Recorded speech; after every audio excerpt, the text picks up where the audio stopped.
1 crore each. Your uncle has given. Hello. Yes. So your father has given 5 crores to your elder brother.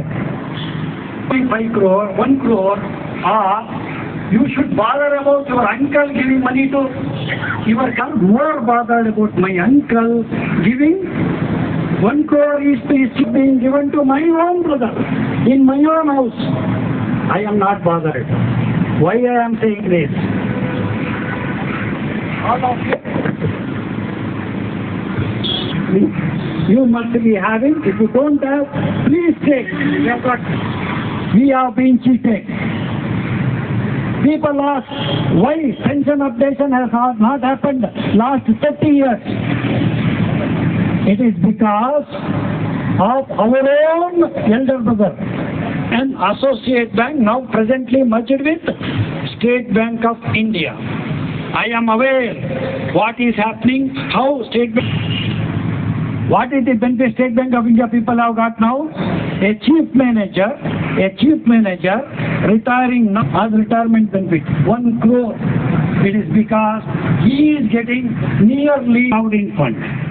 30 lakhs as provident fund by management. Understand how much you are getting? You are not getting that 30 lakhs. Why?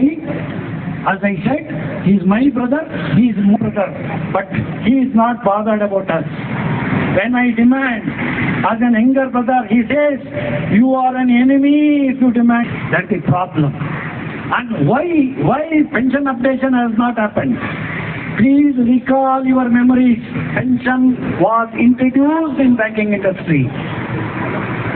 Who said, don't opt for pension? Who said?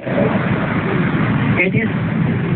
Why did they say IBO leadership is from and was from State Bank of India? They wanted us to opt for third benefit, pension of third benefit, not of second benefit. They wanted to defeat pension scheme, third benefit. They would have got the pension what we are driving today. But as faithful membership of these organizations, 52% of us, of the employees who were working then, would not have got pension option. Banks are refusing to take the load. Banks are refusing to take the load. Who has contributed? Designs of these people who were responsible for this problem, and today they say that we are the villains. Updation by demanding contributory provident fund. But got it. Nobody said that is going to cause problem to pension updation. We demanded and got 100% DA. Nobody said percent DA affects my pension updation. Family pension. Who is responsible for that? All the 3 examples. Family pension, 100% DA and 50%. So who is responsible?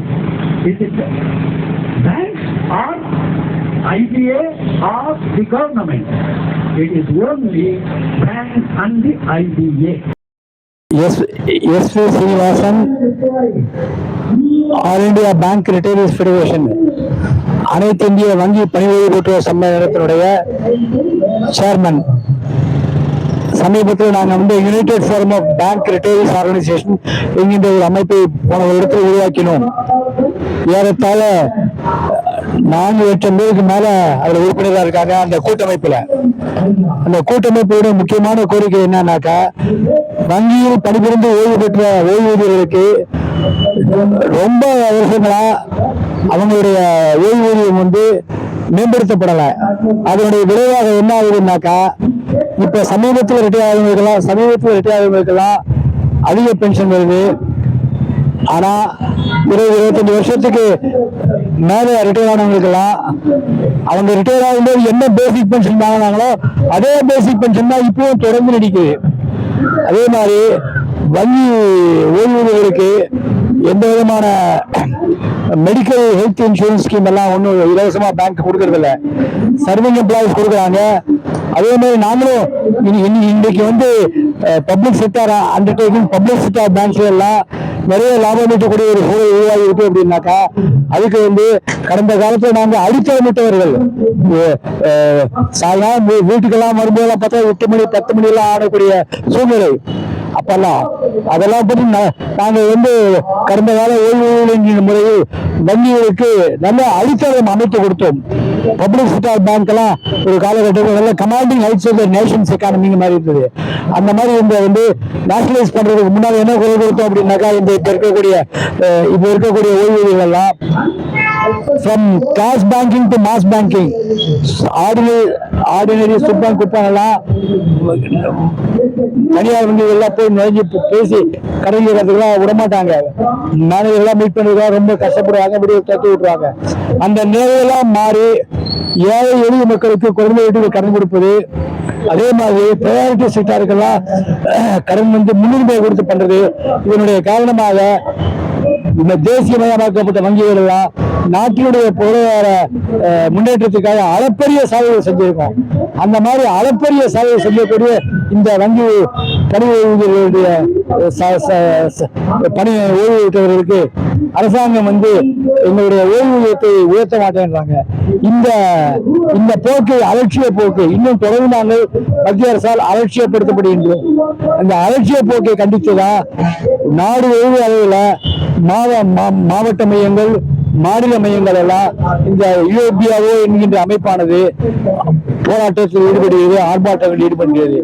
இந்த போராட்டம் இன்னைக்கு இருக்கக்கூடிய சூழ்நிலையில என்னுடைய கோரிக்கையில 20 வருஷம் 25 வருஷம் இருக்கக்கூடிய கோரிக்கைகள் நிலுவையில் இருக்கும்போது எவ்வாறு அடைவதற்கு என்ன வழின்னு பார்க்கும்போது, இதெல்லாம் நாங்க உயிரோடு இருக்கும்போதே அடையணும்னாக்கா இன்னும் போராட்டம் தீவிரமாக்குவதை காட்டிலும் ஒரு வழி உங்களுக்கு தெரியவில்லை. செத்தாலும் மடியலாம் பரவாயில்ல, but we should fight with இது. சமீபத்தில் ஆர்மிகளுக்கெல்லாம் கொடுத்தாங்க, சந்தோஷம். அரசியலுக்கும் அப்டேஷன் வந்து 10 வருஷத்துக்கு உருவா பண்றாங்க, அதுவும் சந்தோஷம். எங்களுக்கு அது மாதிரி கொடுன்னு சொல்றோம். அந்த முறையில குறிப்பாக துரதிருஷ்டம் என்னன்னாக்கா, எந்த ஒரு வங்கி பணிகளிலிருந்து ஓய்வு பெற்ற சங்கமானது பார்த்தீங்கன்னா யாரையும் இந்தியன் வங்கிகள் அசோசியேஷன் ஆகட்டும், மத்திய அரசாங்கம் ஆகட்டும் நேரடி பேச்சுவார்த்தைக்கு கூப்பிட மாட்டேன்றாங்க. உங்களுடைய பிரச்சனை என்னன்னு சொல்லுங்கன்னு கேட்க மாட்டேங்க. அவங்க பிரச்சனைகளை வந்து ஏற்றுக்கொண்டு உங்களுக்கு பலனளிக்கிறது வேற, ஆனா பிரச்சனையை கேட்கறதுக்கே தயாரா இல்லை அப்படின்றாங்க. இந்த நாட்டுல ஒரு கிரிமினல் கூட பாத்தீங்கன்னாக்கா கோர்ட்ல எடுக்கும்போது ஜட்ஜி கேட்பாரு, நீ என்ன பாடுறது, என்ன சொல்லு, ஏன் இந்த மாதிரி செஞ்சேன்னு ஒரு ஆப்பர்ச்சுனிட்டி கொடுப்பாங்க. ஆனா வங்கியில இருந்து பணி ஓய்வுக்கு இந்த ஓய்வூதியம் வாங்கி கொண்டிருக்கிற குறைகளை கேட்பதற்கு ஐபிஐ நிர்வாகம் தயாரில்லை. இந்த தன்னிச்சையான போக்கு. அதே மாதிரி மத்திய அரசாங்கமும் பாத்தீங்கன்னாக்கா இது சரியில்லை. நீங்க இப்ப அரசு ஊழியர்கள் பாத்தீங்கன்னா அரசு ஓய்வூதியர்கள்லாம் அவங்களுக்கும் தனி அமைப்பு இருக்கு. அந்த தனி அமைப்புகளோட பே கமிஷன் கலந்துறாங்க. மத்திய அரசு அதிகாரிகளை சந்திக்கிறதுக்கு அனுமதிக்கிறாங்க. ஆனா வங்கியில படிப்பு மட்டும் இந்த மாதிரி போட்டு வகையெல்லாம் நினைக்கிறாங்க. எவ்வளவு நாள் இந்த மாதிரி இருக்கிறது அப்படிங்கிறதுனாலதான் உங்களுக்கு போராட்ட பாதையில வேற எந்த பாதையும் தெரியல. இந்த போராட்டம் உங்களுடைய ஆதரவுடன் கண்டிப்பாக வெற்றி பெறும் என்ற நம்பிக்கை இருக்கின்றது. இந்த போராட்டம் வெல்லும்.